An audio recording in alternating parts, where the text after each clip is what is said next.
Welcome back, everyone. Today, we're diving deep into some pretty fascinating territory, exploring the nature of the divine, through a philosophical and spiritual lens. And we've got a really interesting mix of sources for this deep dive. We'll be looking at a lecture by OSHO, a Sufi story, and the teachings of Guru Nanak. Yeah, that's right. And, as I was going through all of this material, I noticed this recurring idea, this idea of a thread, this thread connecting us to the divine. It can be kind of hard to grasp sometimes, amidst all the noise of everyday life. What do you think? Have you ever felt that pull towards something bigger than yourself? Absolutely. And that feeling, that longing for connection, it's beautifully illustrated. In the Sufi story we have about an imprisoned vizier. Okay, so let's set the scene a little bit for everyone listening. Uh-huh. We have this vizier. He's locked away in a tower. And it seems like there's no escape. It feels pretty hopeless, right? It does. Until his wife, she comes up with this really clever plan. It involves a silkworm. Okay, now this is where things get interesting. She puts the silkworm on the wall of the tower. But get this, with its antennas smeared with honey. So it's enticed to climb upward. Drawn by that sweet scent, the silkworm just keeps climbing, leaving this delicate silk thread behind it. And you know what? It's this thread, this tiny thread, that becomes the vizier's lifeline. It's his path to freedom. It's such a powerful image, isn't it? And in his lecture, OSHO, he takes this story even further. He connects it to our own search for spiritual liberation. He asks, what is the scent that draws us toward the divine? What is that pull, that irresistible pull that guides us toward something bigger than ourselves? That's a really profound question. And honestly, I think it's one that we all grapple with. On some level, OSHO's point is that there's always a thread. There's always a pathway, even when we feel lost or trapped. The challenge is to recognize it, to see that pull amidst all the distractions of the world. And that brings us to the teachings of Guru Nanak. Now, with his teachings, this idea of the thread, it gets even more fascinating because he focuses on something called Nod. For those who might not be familiar, Nod is this concept of divine sound as a pathway to connecting with the divine. It's almost like that silkworm thread now is transformed into a vibration, a frequency that we can tap into. Exactly. Nod, according to Nanak, it's like the primordial sound, the source of everything. It's this underlying vibration of the entire universe, the very essence of the divine manifesting as sound. I think some people might be thinking, okay, divine sound, that sounds pretty abstract. But Osho, he does this amazing job of bringing this concept to life.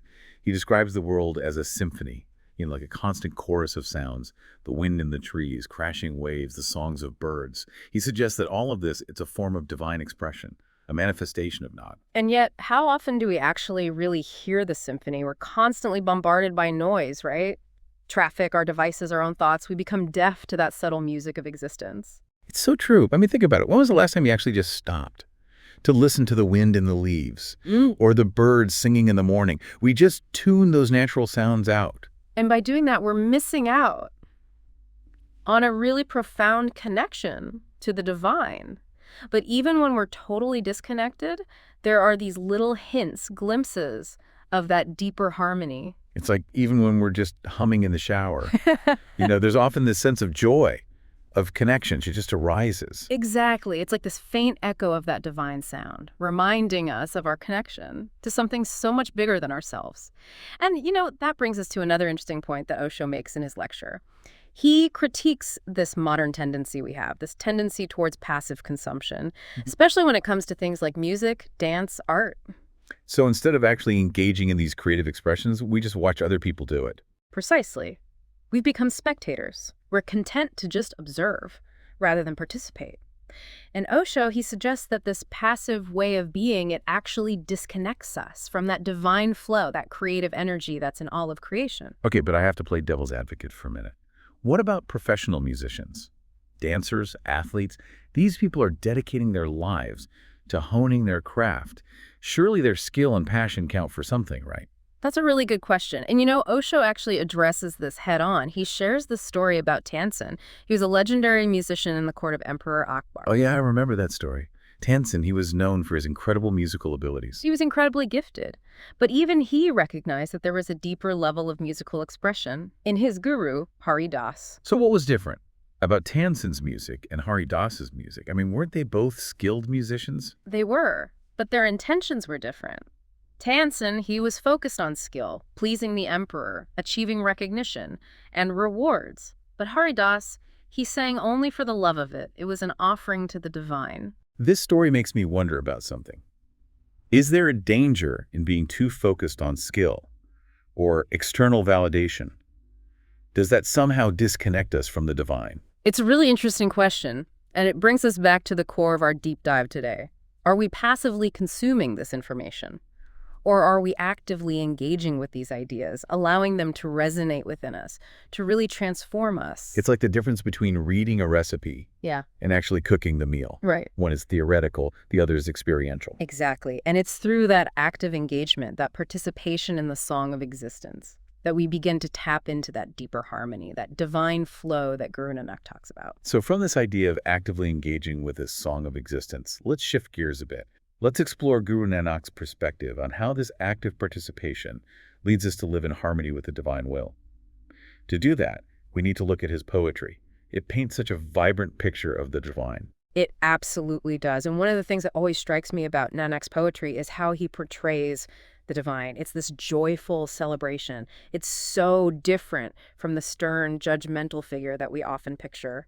Yeah, I've been thinking about that too. It's like we've inherited this image of religious figures as being so serious and austere, almost intimidating.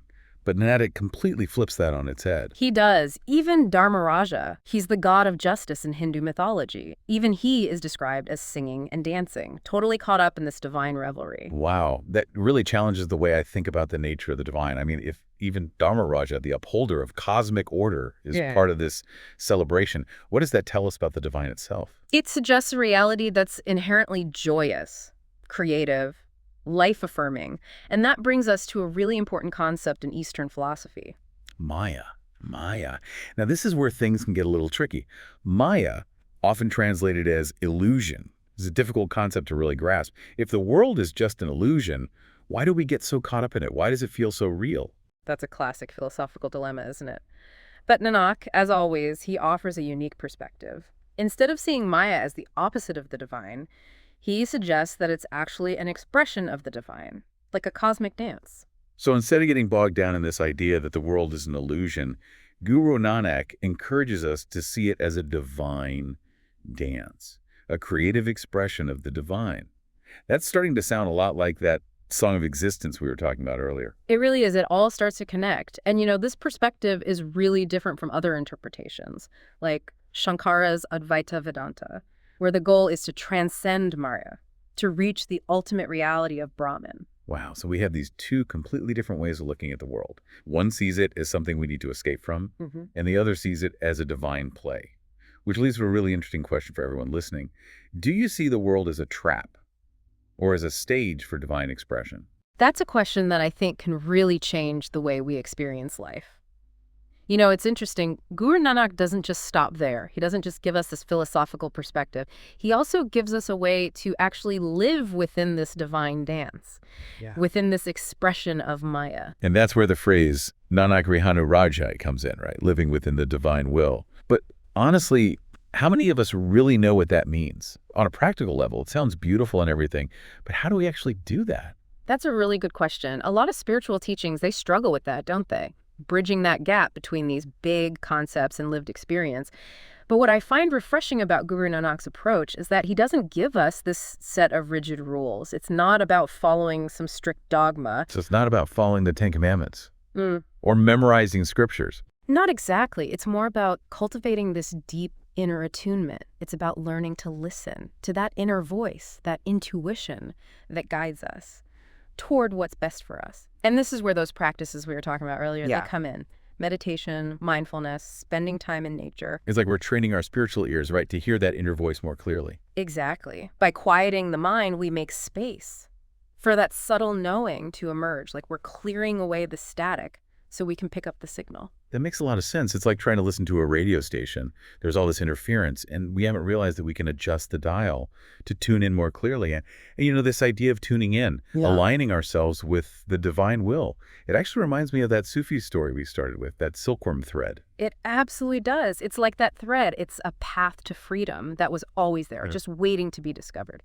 And Nanak Rihanu Rajai, it's essentially about finding that thread, finding that inner guidance system that leads us to a life of harmony, a life in alignment with the divine. What a beautiful image. And it really highlights the active role we have to play, right, in our own spiritual growth. We're not just passively waiting for grace. We're actively participating in this cosmic dance. And it's through that active participation, that engagement with the divine flow, that's where we find the true joy of existence. Which brings us back to Osho's critique of passive consumption, doesn't it? It's like we've outsourced our joy, our creativity, to other people. We watch them sing, dance, play, but we're not willing to do it ourselves. And by doing that, we actually diminish ourselves, our capacity for experiencing the fullness of life, that divine energy that flows through all of creation. It's like we're watching a movie. Uh-huh. Instead of living our own story, we've become observers instead of creators. That's the invitation, isn't it? To step into the role of the artist, the musician, the dancer, to express that divine spark within each of us. To become co-creators with the universe, contributing to this symphony of existence. Exactly. And this doesn't mean we all need to become professional artists or performers. It's about finding those activities, the things that spark joy, that ignite our creativity, that allow us to connect with that divine flow in our own unique way. So it could be gardening, cooking, writing, playing with our kids, anything that helps us express that creative energy. Absolutely. It's about finding what truly resonates with us, what makes us feel alive, connected. And that brings us back to listening to that inner voice, right? That intuition that guides us toward our truest expression. It's like we each have our own unique instrument in this grand orchestra of existence. And as we each play our part, as we each tune into our own unique frequency, we contribute to the harmony of the whole. And that harmony, that sense of interconnectedness, that's something that Guru Nanak really emphasizes in his poetry. He really does. And he doesn't shy away from the challenges that are part of this journey. He talks about Maya, the illusion, but not in a way that makes us feel trapped or defeated. He reframes it as a divine dance, a playful expression of the creative force that's in everything. It's so important, that reframing, isn't it? It changes our whole perspective. Instead of seeing the world as a problem to be solved or an illusion to escape from, we can approach it with a sense of curiosity, wonder, playfulness, even. Exactly. It's like we're invited to play this grand game of hide and seek, where the divine is constantly revealing itself in new and surprising ways. And the more we play, the more we tune in, the more we discover, right? Well. All that hidden beauty and wonder that's all around us. And within us. Because at the end of the day, this journey is about recognizing that divine spark within each of us. It's about realizing that we're not separate from the divine. We are expressions of it, each of us playing a unique role in this cosmic drama. And that realization, that shift in perspective, it can be incredibly liberating. It frees us from the limitations of the ego, from fear, from that sense of isolation that keeps us from experiencing who we truly are. It's like we're waking up from a dream, realizing that we've always been connected to the source, to the divine love that's woven through all of creation. And as we wake up, we become more aware of our interconnectedness with everything. We see that divine spark, not just in ourselves, but in every living being, from the smallest insect to the vast expanse of the cosmos. And that awareness, it inspires us to act differently, doesn't it? With more kindness, more compassion, more understanding, not just towards ourselves, but towards all beings. Exactly. It's about recognizing that we're all part of the same tapestry, each thread contributing to the beauty and complexity of the whole. And recognizing that can have such a huge impact on how we act. It inspires us to live in more harmonious ways with each other and with the planet. Absolutely. It's about understanding that our choices matter, that they have ripple effects. They influence the well-being of all life. So it's not just about our own spiritual growth. It's about contributing to a more compassionate world, a more just world for all beings. Precisely. It's about recognizing that our individual journeys are interwoven with the collective journey of humanity. As we awaken to our own divine nature, we contribute to the awakening of the world. It's a beautiful vision, full of hope. But it also brings up some important questions. How do we deal with the complexities of a world that so often seems to be driven by fear and greed? How do we hold on to hope when faced with so much suffering and injustice? Yeah, those are really important questions. And they highlight, just how important it is to develop that inner strength, that resilience. Yeah. That helps us to stay grounded in our truth, even when things get rough. You know what I mean? Yeah. It's like we're being asked to become lighthouses. Right. Like in the middle of a storm, guiding ourselves and others to a safe harbor. Exactly. And that inner strength, that resilience, it's not something we're born with. It's something we cultivate, We cultivate it through practice, through those times when we choose love over fear, compassion over judgment, connection over isolation. So it sounds like this practice, it goes way beyond just sitting on a meditation cushion. Right. It's about bringing that mindfulness into everything we do. Exactly. It's about infusing all of our everyday actions with a sense of sacredness, recognizing that divine spark, in every encounter, every interaction, every single moment. And that brings us right back to Guru Nanak's teachings, doesn't it? That powerful phrase, Nanak Rahanu Rajai, living in harmony with the divine will. It does. And it's important to remember aligning ourselves with the divine will. It's not about following a bunch of rules or some strict doctrine. It's about tapping into something way deeper, a source of wisdom and guidance that's always there for us. It's not about those rigid rules. It's about something deeper. Osho calls it the inner voice. Exactly. It's about nurturing that intuition, that inner compass that points us in the right direction toward what's truly good for us. And if I remember correctly, Osho says that voice gets clearer by quieting our minds. That's it. It's like we're clearing away all that static so we can actually hear those whispers of the divine. Practices like meditation, mindfulness, spending time in nature, those can really help to create that inner space for listening. It's like tuning into a radio frequency. Right? It's always been there, but we just haven't been paying attention to it. I love that analogy. And as we start to tune into that frequency, we start to see the world differently. We see how everything is interconnected, the beauty in everyday things, that divine spark in every living being. That's when the real transformation happens, isn't it? When we start living from that place of connection, of unity, of love. Absolutely. And that's what Guru Nanak expresses so beautifully in his poetry. He talks about the divine as this joyful celebration, this cosmic dance, and he invites us to join in that revelry. It's such a different perspective. Right. Compared to those traditional images of religious figures being so serious and strict. It reminds us that spirituality, it's not about denying our joy or holding back our natural enthusiasm. It's about embracing life, with a sense of wonder and gratitude. It's like we're all invited to this amazing cosmic party, and the divine is the host, showering us with blessings and telling us to let loose and dance. I love that. And that brings us back to that theme of sound. As a pathway to the divine, Osho reminds us that the world is a symphony, a constant chorus of divine expression. If we just open our ears and listen. But are we really listening? Or are we too caught up in our own thoughts, our worries, our never-ending to-do lists? That's a really good question to ask ourselves. And honestly, most of us would probably say we could do a better job of tuning into that divine music that's all around us. So how do we become better listeners? How do we develop that deep inner attunement that lets us hear those whispers of the divine, even in this noisy world? Well, I think it starts with making space for silence in our lives, making time for meditation, for mindfulness, for just being present, without all those distractions. But it's not just about external silence, is it? It's also about quieting that inner chatter, all those thoughts and worries that keep us from connecting with our true selves. Absolutely. And that's where mindfulness and meditation come in. They teach us how to observe our thoughts without jumping them, to create a space of peace and stillness inside, where we can hear that voice of intuition, the voice of our higher self, that divine spark that's within each of us. It's like we're cleaning house, creating a sanctuary within, where we can connect with the divine. I like that. And as we create that inner sanctuary, we open ourselves up to guidance and inspiration that's always there for us. We see the world in a whole new light. We recognize that interconnectedness, the beauty in the ordinary, the divine in everything and everyone. It's as if a veil is lifted and we can finally see clearly, right? We see reality in a way we never thought possible. Yes. And that shift in how we see things, it can have a powerful impact on our lives. It inspires us to live with more love, more compassion, more purpose. This reminds us that our journey to the divine, it's not about running away from the world. It's about transforming the world.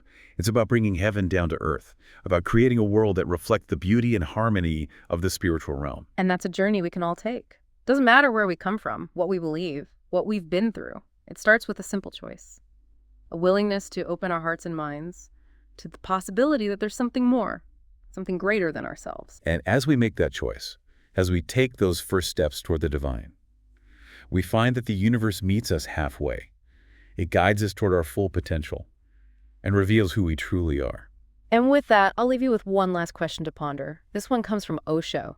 If the divine is constantly creating and delighting in its creation, how can we view the world and ourselves with anything less than wonder and gratitude? That's a really powerful question. One that challenges us to rethink how we see the world, to embrace the beauty and mystery of life, with open hearts and open minds. And we encourage you to keep exploring these ideas, find what resonates with you, and continue on your own journey of discovery. We hope you'll join us next time for another Deep Dive, where we'll explore more fascinating topics that will challenge your thinking and expand your horizons. Until then, keep seeking, keep questioning, and keep listening to those whispers of the divine within you. Please like, share and subscribe.